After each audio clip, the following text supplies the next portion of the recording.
Imagine, for just a second, that you are so desperately hungry that you are literally boiling your own leather shoelaces. Just to have, something to chew on. Oh man, that's a horrific image, apocalyptic almost. Right. But the thing is, I'm not describing some post-apocalyptic movie here.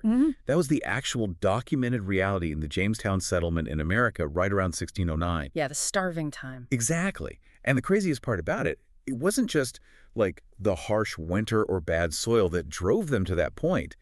According to the historical analysis in our stack of research today, a massive part of that starvation was self-inflicted by a fundamentally flawed economic blueprint. Right. They basically attempted to build a society on an economic model that completely ignored human nature. Yeah. And the subsequent collapse of that model forced a pivot that embedded free market capitalism into the American DNA centuries before the country even actually existed. Which is exactly where we need to start today. Yeah. So welcome to the deep dive. If you're listening to this, you're the kind of person who wants to get past the endless cable news shouting matches, and understand the actual mechanics of how American power works. The blueprints, really. Right. How was this massive machine built? How did it evolve? And how is it actively being manipulated today? It's a full structural teardown. And to do it, we are pulling from a fascinatingly diverse and, intensely polarizing stack of source material today. We really are. We've got the literal original text of the U.S. Constitution and its amendments sitting right in front of us.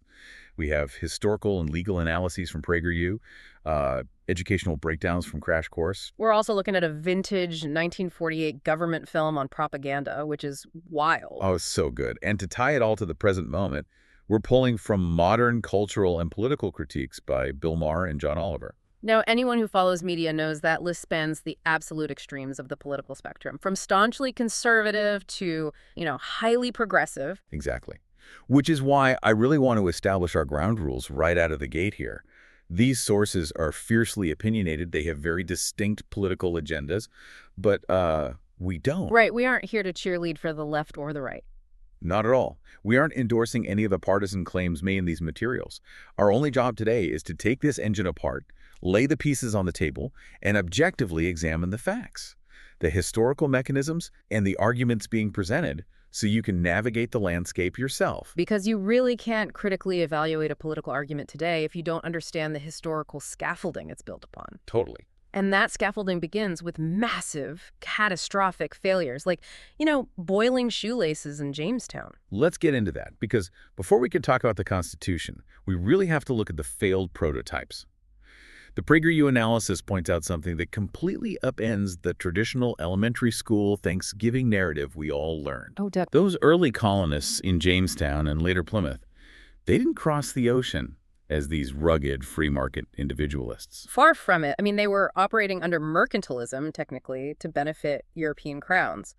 But locally, on the ground, they instituted what our sources describe as essentially an ideal socialist commune. The common storehouse. Right. They called it the common storehouse. And, the idea sounds incredibly noble on paper. You farm the land together, you put all the crops into one central shared storehouse, and then regardless of what you actually put in, everyone takes out an equal share based on what they need to survive. Yeah, no private property. Zero. Nobody owns their own specific plot of dirt. It's a beautiful theory, but the reality they encountered is just a brutal lesson in behavioral economics.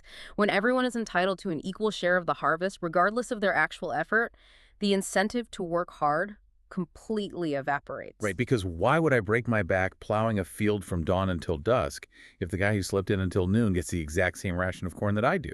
Exactly. The connection between effort and reward was totally severed. The historical accounts show that resentment built up incredibly fast. I'll bet. The hardest workers felt exploited, so they just stopped working hard. Yields plummeted. The storehouses emptied. And within a couple of years, half the colony was dead from starvation. It literally brought them to the brink of extinction.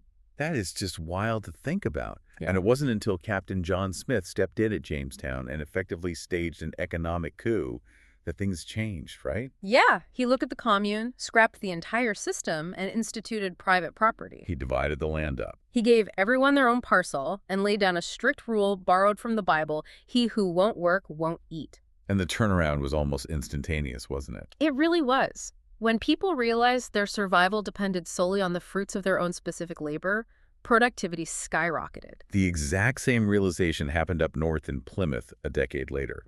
I was actually struck by a quote from Governor William Bradford in the source material. Oh, the one about being wiser than God. Yes. He wrote about the failure of their communal system, saying that by trying to take away private property to make everyone equal, we thought we were wiser than God. They abandoned it, people started keeping what they grew, trading the surplus, and suddenly you have the abundance that we associate with the first Thanksgiving. It's a foundational pivot. The argument here is that the American embrace of individual responsibility and the free market wasn't born out of, like, reading Adam Smith's The Wealth of Nations in 1776. Right. It was forged by the trauma of starvation a century and a half earlier. Exactly. It became a survival mechanism long before it was a political philosophy. Okay, so they figured out the economics of survival. They build these colonies, eventually chafe under British taxation, fight the Revolutionary War, and actually win. Miraculously. Truly. But winning the war didn't mean they actually knew how to run a country. Their first attempt at a national government was just as flawed as the Jamestown Commune. Yes, the Articles of Confederation. Adopted in 1781, it was the first national framework. But calling it a national government is almost a stretch. Yeah, the Crash Course History Analysis describes it perfectly. It wasn't a unified nation, it was a firm league of friendship between 13 essentially independent countries. A firm league of friendship. I mean, it sounds like a pact you make at summer camp, not a blueprint for a global superpower. No, it really doesn't. Under the Articles, there was no president, no executive branch at all to enforce laws. There was no national court system. It was just a single legislative body, a Congress, where Rhode Island had the exact same voting power as Virginia. And the structural paralysis was baked right into the math.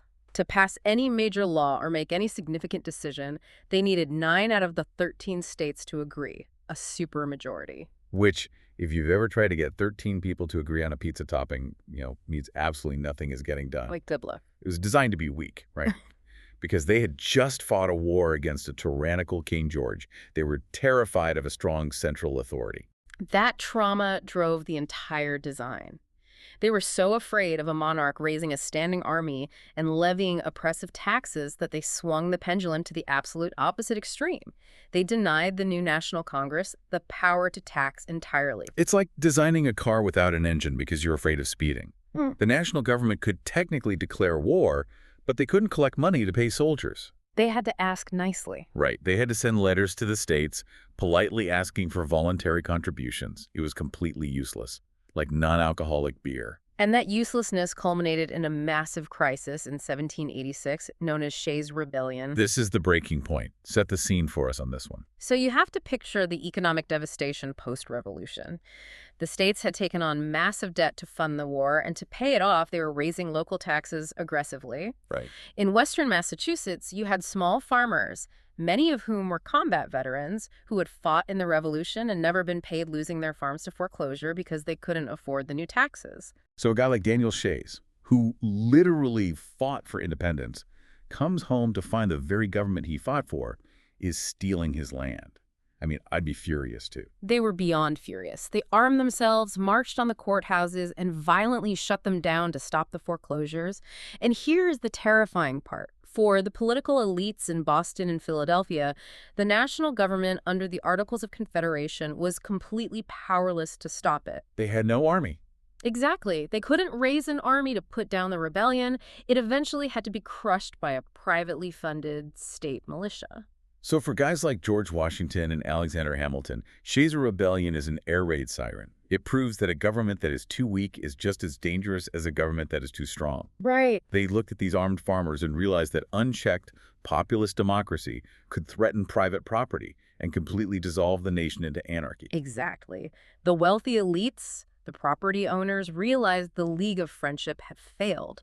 The pendulum had to swing back toward a strong central authority. Which brings us to the summer of 1787. 55 men locked themselves in the Pennsylvania State House in Philadelphia.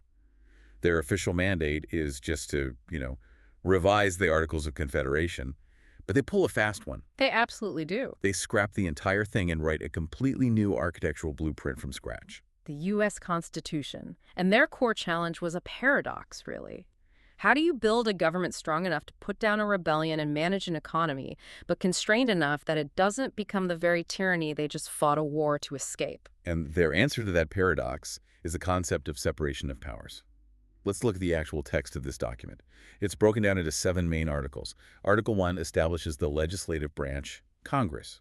And immediately, you hit a massive roadblock between the big states and the small states over power. Yeah, the Virginia plan versus the New Jersey plan. Virginia, being massive, wanted representation in Congress based purely on population. More people equals more votes. Makes sense if you're Virginia. Right. But New Jersey, being small, realized they would be completely marginalized. So they demanded equal representation for every state, regardless of size. It threatened to tear the convention apart before it even started. But they land on the Great Compromise. A bicameral legislature, 2 houses. The House of Representatives is proportional, based on population, with short 2-year terms to keep them hyper-responsive to the changing moods of the public. While the Senate is the anchor. 2 senators per state, period. And with 6-year terms, they are insulated from the immediate passions of the electorate. They were meant to be the deliberative cooling saucer to the hot tea of the House. But we have to address the incredibly dark math that went into figuring out that proportional representation in the House, because determining population immediately brought the horror of slavery right into the blueprint. It is the deepest stain on the document. The southern slaveholding states recognized a demographic reality. If they only counted free citizens, the northern states would dominate the House of Representatives and could eventually vote to abolish slavery. So the South demanded that enslaved people be counted toward their population totals to boost their political power. Which is just mind-boggling hypocrisy. Right. They legally define these human beings as property, with absolutely no rights, unable to vote, but they wanted to count them as people solely to increase the political clout of the slave owners. Yeah. And the North, desperate to keep the South from walking out and destroying the new Union, caved. I'm looking at the explicit text of Article 1, Section 2 right now. They devised a formula where representation would be determined by adding the whole number of free persons and, quote, excluding Indians not taxed, 3/5 of all other persons. Other persons. Yeah. They couldn't even bring themselves to use the word slave in the original blueprint. Yeah, they didn't. They used a euphemism, and they mathematically defined a human being as 3/5 of a person to broker a political compromise. It is chilling to read the raw text. It secured the southern states' participation, but it baked a massive, unresolved moral contradiction into the foundation of a nation ostensibly built on liberty. And that underlying fear of the masses, not just enslaved people, but the general public, permeates the rest of the document. Look at Article 2, the executive branch. Well, Article 2 creates the presidency, the commander-in-chief. But they don't let the people actually vote for the president directly. They create this incredibly convoluted system called the Electoral College. If they were building a democracy, why not just hold a national popular vote? Because they weren't building a pure democracy, they were building a republic. And the framers, who were entirely wealthy, educated property owners, did not trust the rabble. Especially after Shays' Rebellion. Exactly. After Shays' Rebellion, they were terrified that a charismatic demagogue could whip up the passions of the uneducated masses to vote away private property or cancel debts. So the Electoral College was a safety net. The idea was that the average citizen would vote for an elector, like a distinguished, educated man of the community. And those electors would be the ones actually choosing the president. It was a deliberate hedge against populism. Precisely. It was a buffer layer to ensure the highest office remained in the hands of the elite. And that desire to insulate power from the public reaches its absolute peak in Article 3, the judicial branch. The Supreme Court. Now, looking at the text, Article 3 is surprisingly short. It basically just says there will be one Supreme Court and whatever inferior courts Congress wants to make. But it has one specific phrase that changes everything. Judges shall hold their offices during good behavior. Which means lifetime tenure. Wow. Unless a judge commits a high crime and is explicitly impeached, they serve until they die or retire. The PragerU historical analysis highlights the genius and the risk of this. The framers intentionally made the judiciary the least democratic branch. If judges never have to run for re-election, they never have to cater to public opinion or campaign donors. In theory, they become perfectly impartial referees. They just look at the law, unbothered by the political winds. That was the design. Just to quickly sketch out the rest of the blueprint before we move on, Article 4 deals with the relations between the states, forcing them to respect each other's laws. But it also included a fugitive slave clause requiring states to return escaped enslaved people. Article 5 is crucial. It's the mechanism for changing the blueprint, the amendment process. Article 6 establishes the Constitution as the supreme law of the land, overriding any state law, and Article 7 lays out the ratification process. 9 states needed to sign off. So you have this incredibly intricate machine built on two core principles. First, separation of powers, pitting ambition against ambition, so the president, Congress, and the courts constantly check each other. Right. And second, federalism, the delicate division of power between a strong national government and the individual state governments. But here is the friction. The framers take this completed blueprint back to the states to get those 9 votes for ratification. And a massive faction, known as the Anti-Federalists, look at this document and panic. Oh, they freaked out. They say, you've created a monster. This national government is way too powerful. We are not signing this unless you explicitly write down, in ink, a list of things you are never allowed to do to us. The Federalists, led by James Madison and Alexander Hamilton, actually pushed back initially. They argued a list of rights was unnecessary and even dangerous. Wait, dangerous? How? Their logic was that the Constitution only grants specific, limited powers to the federal government. If the Constitution doesn't explicitly say the government can regulate speech, why do we need an amendment saying they can't? They worried that listing rights might imply that any unlisted rights weren't protected. But the Anti-Federalists weren't buying it. They basically said, we just fought a war against the government that stretched its power. We want it in writing. And Madison realized that without a compromise, the Constitution would fail. So he drafted a list of specific limitations.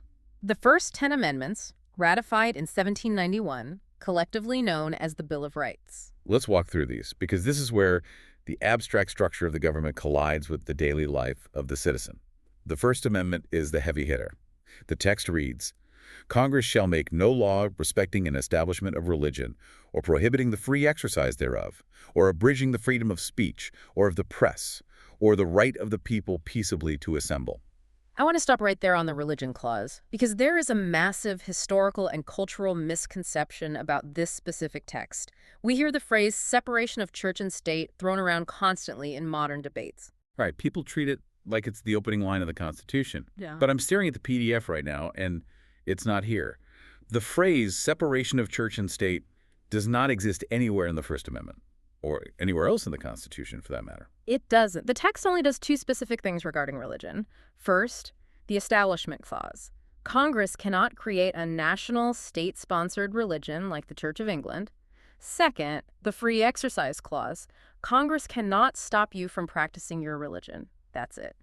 So where did the phrase come from if it's not in the blueprint? It comes from a private letter. Really? Yeah, in 1802, Thomas Jefferson wrote a letter to the Danbury Baptist Association in Connecticut.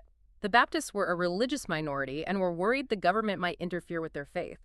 Jefferson wrote back to reassure them, stating that the First Amendment had built a wall of separation between church and state.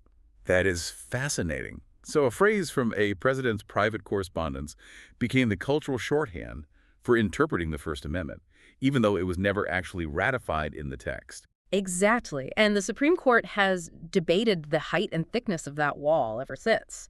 But structurally, strictly, textually, it is an external interpretation. Moving down the list, the Second Amendment protects the right of the people to keep and bear arms, prefaced by the necessity of a well-regulated militia to secure a free state. The Third Amendment is often laughed off as obscure. Today, it forbids the government from forcing you to quarter soldiers in your home during peacetime.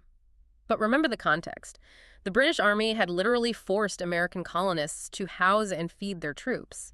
To them, this was a massive violation of privacy and property. That flows right into the Fourth Amendment, which is a bedrock of modern privacy law. It protects against unreasonable searches and seizures. The police can't just kick your door down. They need probable cause and a warrant signed by a judge. The Fifth Amendment is a massive shield for the accused. It guarantees due process of law.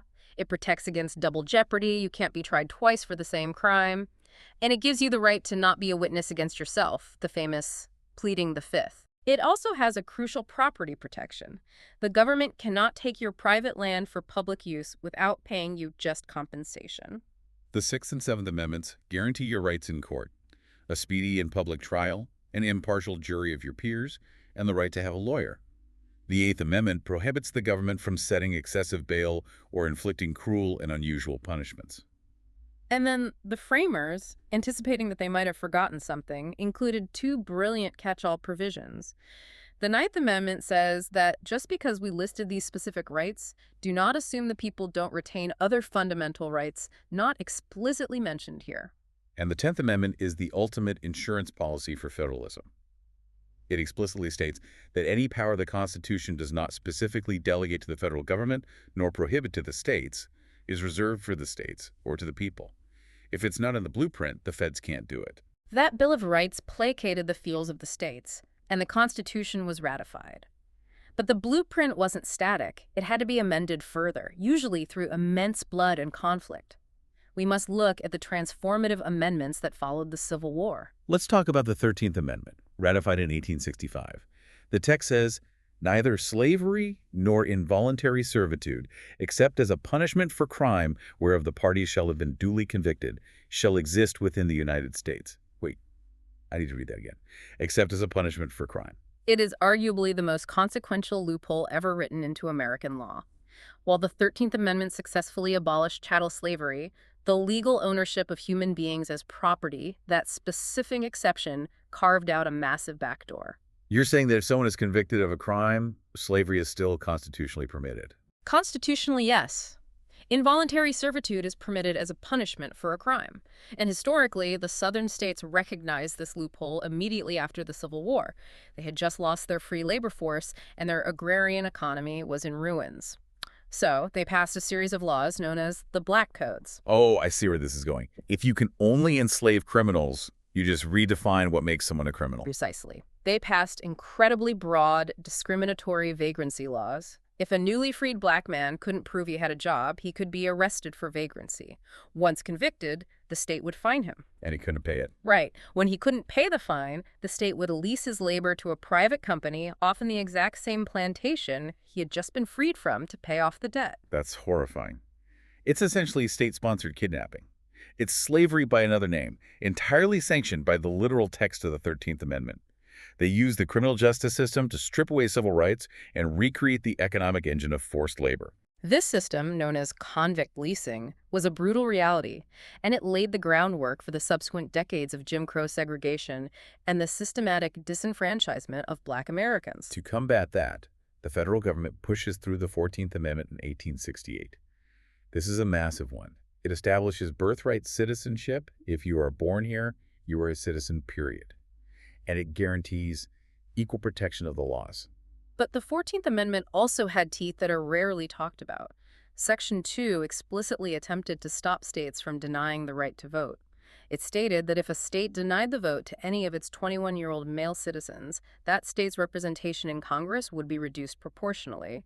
It was a direct threat to the political power of southern states trying to block the black vote. Following that is the 15th Amendment in 1870, explicitly stating the right to vote cannot be denied based on race, color, or previous condition of servitude. Jumping forward, the 19th Amendment in 1920 finally guarantees the right to vote regardless of sex, enfranchising women. And we absolutely must touch on the 16th Amendment, ratified in 1913. Ah, yes, the one that hits our wallets today. The 16th Amendment gave Congress the power to lay and collect taxes on incomes. This fundamentally altered the power dynamics. Under the Articles of Confederation, the government had to beg for money.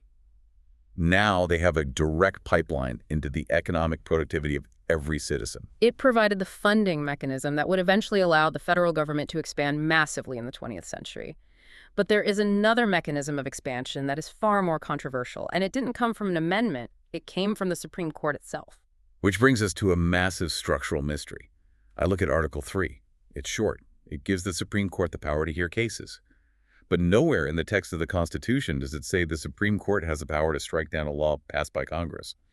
Alexander Hamilton literally wrote in the Federalist Papers that the judiciary was, quote, beyond comparison the weakest of the three departments. They had no money and no army. So how did 9 unelected judges become the ultimate final arbiters of American law? How did they gain the power of judicial review? To answer that, we have to look at the legal and historical analysis of a landmark 1803 case, Marbury v. Madison. Okay, let's set the stage for this because it is essentially a political thriller. The year is 1801. John Adams, the Federalist president, has just lost a vicious election to his bitter rival, Thomas Jefferson, a Democratic Republican. Adams has a few weeks left as a lame duck before Jefferson is inaugurated. Adams is terrified that Jefferson is going to tear down everything he built. So Adams decides to pack the federal courts with Federalist judges at the absolute last minute. They were called the Midnight Judges. Adams is literally signing these judicial commissions late into the night before he leaves office. The Senate confirms them. But here is where the analog nature of the 18th century catches up to them. Yeah. In the chaotic transition of power, Adams' Secretary of State, John Marshall, fails to physically deliver a handful of the wax-sealed commissions before the clock runs out. So Thomas Jefferson walks into the White House, sees these undelivered commissions sitting on a desk, and realizes what Adams was trying to do. Jefferson immediately tells his new Secretary of State, James Madison, do not deliver those papers. Toss them. One of the men whose paperwork was withheld was William Marbury. He had been appointed a justice of the peace. Marbury wants his job, so he sues James Madison, and under a law passed by Congress called the Judiciary Act of 1789, Marbury takes his case directly to the Supreme Court. He wants the court to issue something called a writ of mandamus, which is basically a court order forcing a government official, Madison, to do his legal duty and hand over the paperwork. But here's the dramatic twist. The new Chief Justice of the Supreme Court who has to hear this case, it's John Marshall, the exact same guy who forgot to deliver the paperwork in the first place when he worked for Adams. Marshall is caught in a spectacularly dangerous catch-22. If Marshall rules in favor of Marbury and orders Madison to deliver the commission, President Jefferson will simply ignore the order. The Supreme Court has no police force to make Jefferson comply. If Jefferson ignores the court is exposed to the entire nation as utterly powerless and irrelevant. It would permanently castrate the judicial branch. But if Marshall bows to the pressure and refuses to issue the order, he is basically admitting that the president is above the law and the court is too cowardly to hold him accountable. It's a complete lose-lose trap. Either way, the court's authority is destroyed. So Marshall does something that is still studied in every law school in the country. He executes a brilliant legal sleight of hand. He issues a unanimous decision answering 3 questions. First, did Marbury have a right to his commission? Marshall says yes. It was signed by the president and confirmed by the Senate. It is legally his. Okay. Second, did the laws of the country afford Marbury a legal remedy? Marshall again says yes. Ordering Madison to deliver it the writ of mandamus is the correct legal action. Madison is breaking the law. At this point in the reading of the decision, everyone thinks Marshall is about to trigger a constitutional crisis. He is picking a direct fight with President Jefferson. But then comes a third question. Did the Supreme Court have the constitutional authority to actually issue that writ of mandamus? And Marshall stuns the room by saying no. Wait, why not? Marbury used a law passed by Congress that explicitly said the Supreme Court could issue that exact writ. Exactly. The Judiciary Act of 1789 gave the Supreme Court original jurisdiction to issue writs of mandamus. But Marshall pulls out the literal text of the Constitution. He points out that Article 3 explicitly lists the very few instances where the Supreme Court has original jurisdiction, meaning cases that start at the Supreme Court, like disputes between states. Right. For everything else, the Supreme Court only has appellate jurisdiction, meaning the case has to work its way up through lower courts first. I see. Marshall says, look, the Constitution gave us a very specific, limited set of powers. Congress passed a law that tried to add to those powers by letting Marbury come straight to us. And here is the killing blow. Marshall rules that Congress cannot pass a law that contradicts the Constitution. If a law conflicts with the Constitution, the law is void. Therefore, the section of the Judiciary Act granting the court the power to issue the writ is unconstitutional. That is unbelievable chess. By sacrificing a tiny bit of power, admitting the court didn't have the authority to issue this one specific order, Marshall claims an exponentially larger power. He invents the doctrine of judicial review. He writes, "It is emphatically the province and duty of the judicial department to say what the law is." He gave Jefferson the short-term political victory. Marbury never got his commission, so Jefferson didn't have to defy the court. But in exchange, Marshall crowned the Supreme Court as the ultimate referee of American law, permanently cementing it as a co-equal brand with the power to strike down legislation passed by Congress and signed by the president. It's brilliant. He used a strict, literal reading of the Constitution to severely limit his own power in that exact moment, just to establish the principle. But here is what drives me crazy. 16 years later, John Marshall takes that strict, literal textualism, throws it completely out the window and uses the exact opposite logic to massively expand the power of the federal government. You are referring to the 1819 case of McCulloch v. Maryland. Yes, the inconsistencies between these two rulings are staggering. Let's look at McCulloch. The issue here isn't a judge's commission, it's a bank.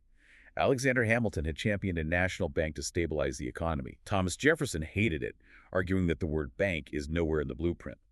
Fast forward to 1818, the second bank of the United States is operating and the state of Maryland wants to destroy it. So Maryland slaps a crippling $15,000 tax on the bank's Baltimore branch. The bank's cashier, a man named James McCulloch, refuses to pay the state tax. The case rockets to the Supreme Court. And Marshall faces two fundamental questions.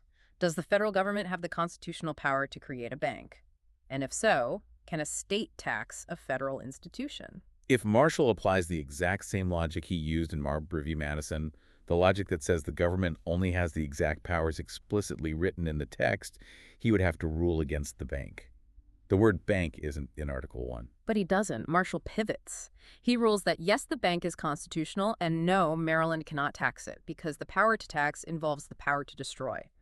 He bases the bank's constitutionality on the necessary and proper clause found in Article 1, Section 8. The necessary and proper clause. The source materials point out that this is the elasticity in the blueprint.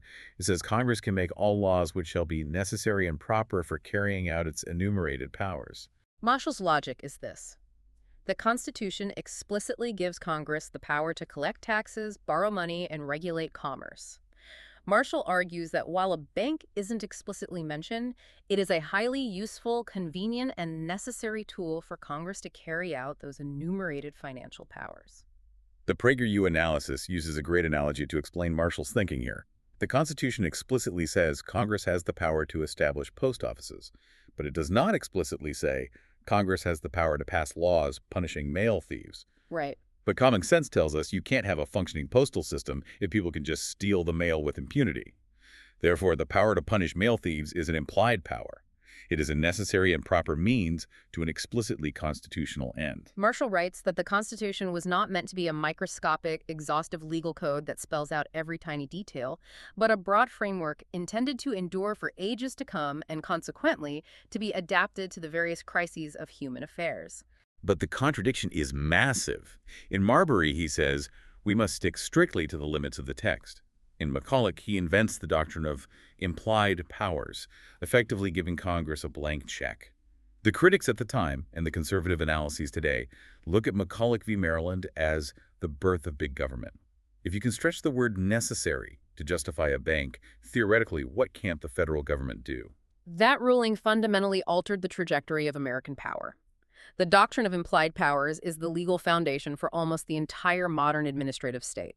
Everything from federal environmental regulations to labor laws rests on the idea that these actions are necessary and proper to regulate interstate commerce.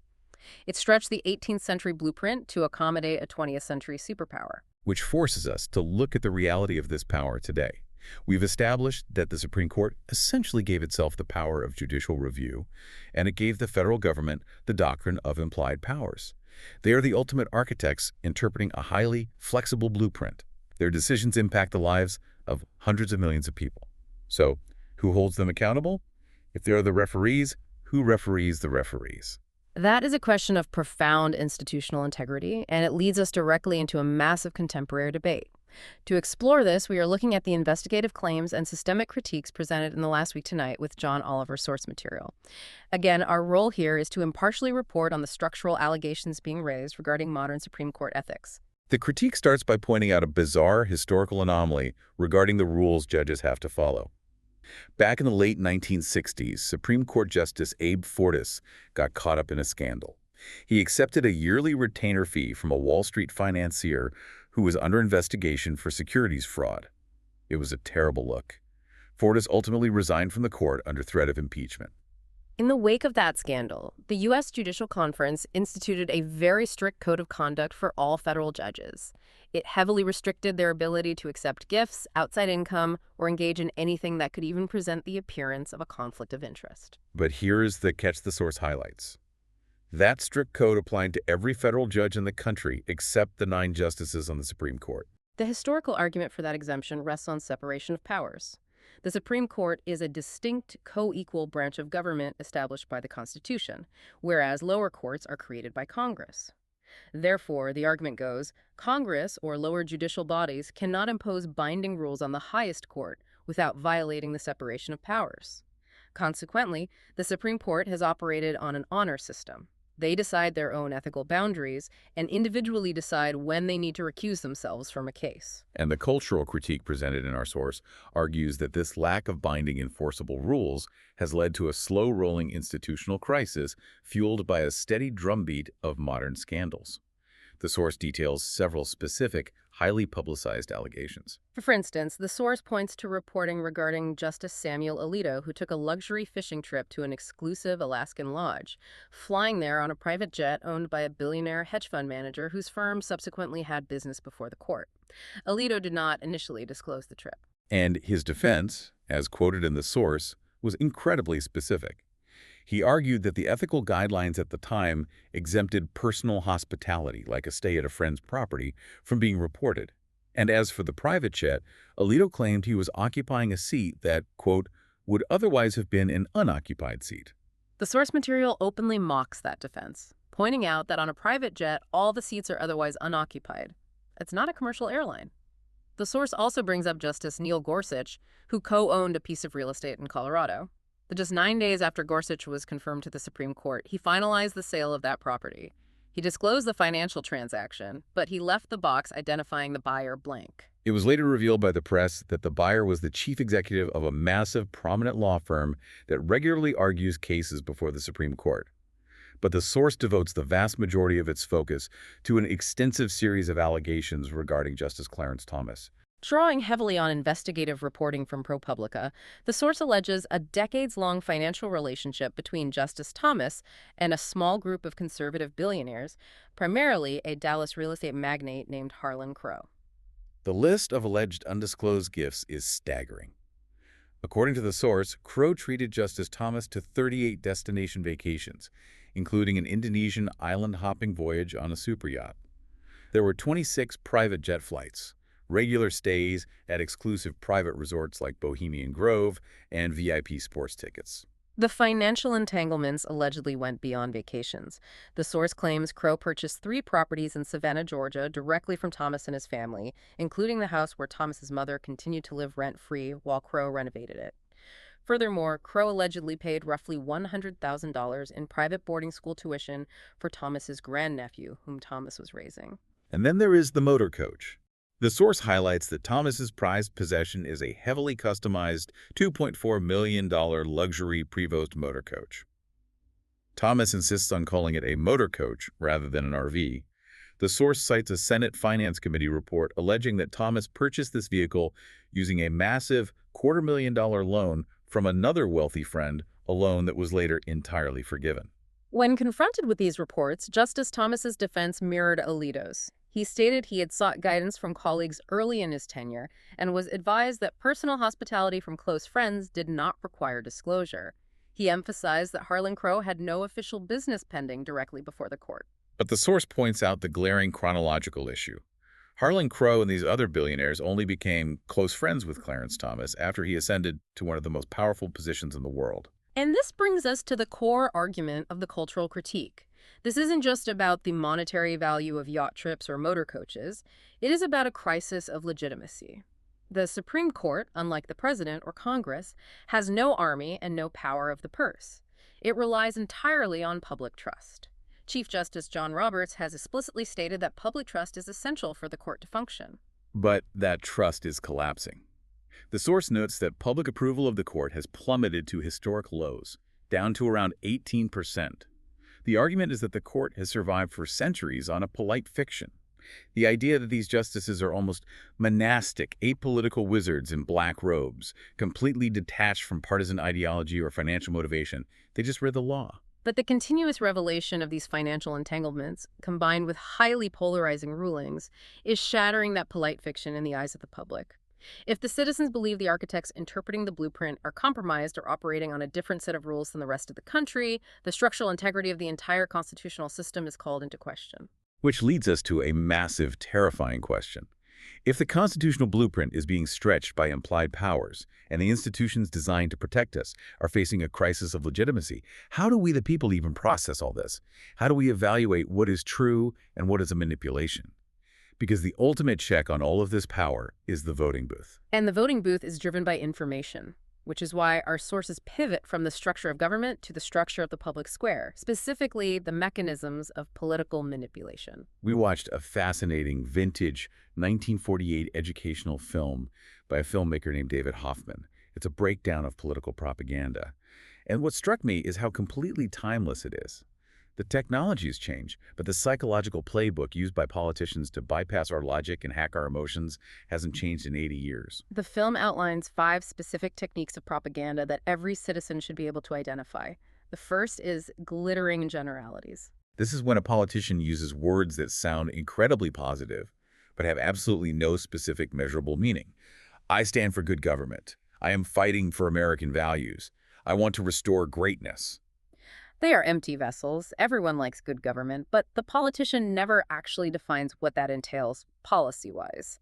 The second technique is the inverse name-calling. Instead of debating the nuance of an opponent's tax proposal, you simply label them with a toxic word. In the 1948 film, they used the example of calling an opponent a visionary, a theorist, a dreamer. Today, it might be calling someone a radical, a fascist, or a communist. It's a linguistic shortcut designed to trigger a negative emotional reflex without requiring you to provide a single fact. The third technique is card stacking. This is highly sophisticated lying by omission. You selectively cherry-pick facts that support your narrative while completely ignoring vital context. The film shows an example where a politician attacks the current mayor by pointing out a broken water pump in the town square. Look at this broken pump. The mayor is incompetent. But what the politician intentionally omits is that the pump was broken by a natural disaster during the previous administration, and the current mayor has already ordered the parts to fix it. The fact the pump is broken is technically true, but the framing is a complete deception. Fourth is the plain folks appeal. This is the oldest trick in the book. The Ivy League-educated millionaire politician suddenly puts on a plaid shirt, rolls up his sleeves, drinks a beer in a local diner, and drops his G's. I'm just a regular guy falling for the working man. It's an attempt to manufacture relatability to bypass critical scrutiny of their actual policies. And the fifth technique is the bandwagon effect. Everyone is voting for this candidate. The polls show a massive landslide, don't be left behind. It preys on our deep evolutionary psychological need to be part of the winning tribe. It substitutes social pressure for rational argument. So the narrator of this 1948 film asks a really important question. If a politician uses glittering generalities or name-calling or the bandwagon effect, does that automatically mean their underlying policies are bad or that their claims are false? And the vital nuanced answer is not necessarily. Right. I like to think of propaganda techniques like the marketing on a new diet plan you see on Instagram, the shiny, muscular influencer, the dramatic before and after photos, the loud music that is the technique. It's designed to grab your attention. But as an informed consumer, you have to look past the packaging. You have to ask, what is the purpose? Who is selling this and what do they want from me? And finally, you have to look to facts. What are the actual calories and macros of this diet? Is it scientifically sound? You can't just trust the influencer, but you also shouldn't dismiss the diet purely because the marketing is flashy. You have to do the work. And doing that work is exponentially harder today than it was in 1948 because the primary vehicle for these propaganda techniques isn't a billboard or a speech in a town square. It is the algorithmic architecture of social media. Enter Mark Zuckerberg and Facebook. We are looking at a segment from Real Time with Bill Maher, where Maher delineates a blistering critique of the modern tech monopolies. And his core argument is that social media platforms are literally optimized for the exact propaganda techniques we just discussed. The algorithms that dictate what you see on your feed are not designed to create an informed, rational populace. They are designed to capture and hold your attention to sell advertising space.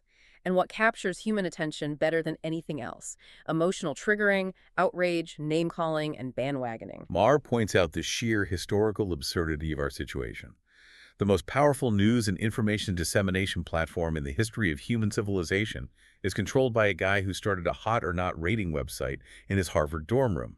The architecture of the platform natively favors the loudest, most divisive card-stacking content. And this collided with a massive political controversy regarding Facebook's policy on political advertising. Unlike traditional broadcast networks, Facebook instituted a policy stating they would not fact-check political ads.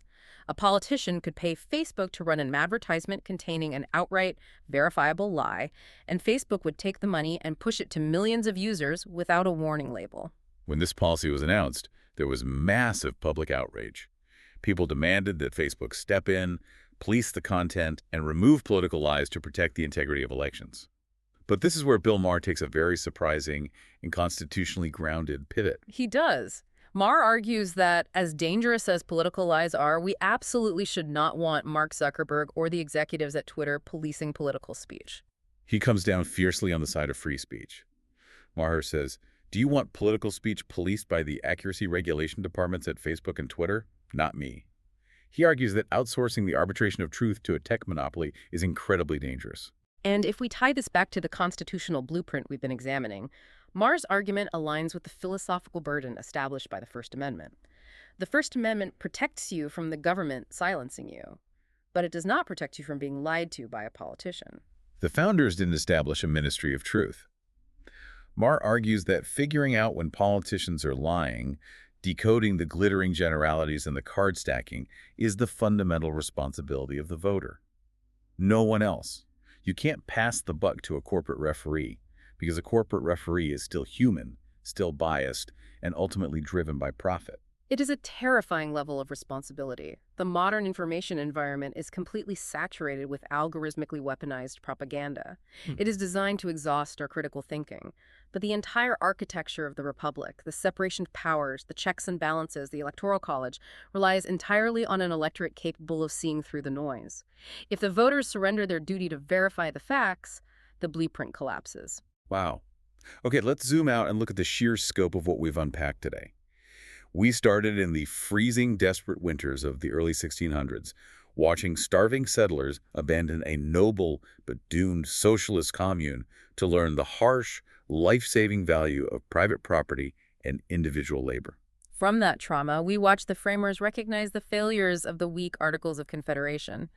They drafted a new architectural blueprint in 1787, engineering a brilliant system of separation of powers and federalism to check human ambition, while simultaneously baking in horrific, tragic moral compromises like the Three-Fifths Clause to hold the Union together.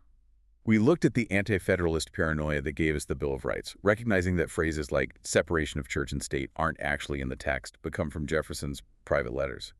We saw the document evolve through blood, passing the 13th Amendment to abolish slavery, but leaving a deliberate loophole that Southern states instantly exploited to enact convict leasing and Jim Crow. We analyzed the breathtaking political chess of John Marshall, who used Marbury v. Madison to invent judicial review out of thin air, and then completely flipped his textualist logic in McCulloch v. Maryland to birth the doctrine of implied powers, giving the federal government the elasticity to become a modern superpower. We examined the modern consequences of that unchecked judicial power, looking at the claims that undisclosed billionaire gifts and luxury motor coaches are shattering the polite fiction of the apolitical Supreme Court. And finally, we traced the 1948 propaganda playbook right into the algorithmic belly of modern social media, realizing that the ultimate defense of the American experiment relies solely on our own ability to separate fact from manipulation. It is a vast, wildly contradictory, and ongoing experiment. And as we conclude this deep dive, I want to leave you with a final thought to mull over. It goes back to a single word in the Constitution that we discussed today: necessary. The necessary and proper clause from the National Bank case. Exactly.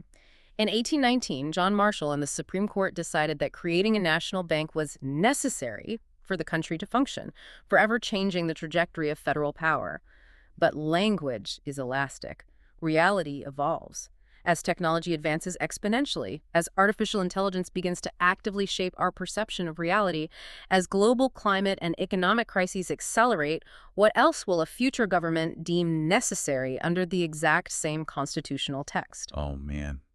That is a heavy thought. How far can an 18th century word stretch to accommodate a 21st century world before the original blueprint finally snaps? It's not a question the founders can answer. It's something every citizen has to decide for themselves. And that is exactly why we do the deep dive. Because you can't protect the house if you don't understand the schematic. Keep questioning the blueprints, keep looking at the raw materials, and keep building your immunity to the noise. Until next time.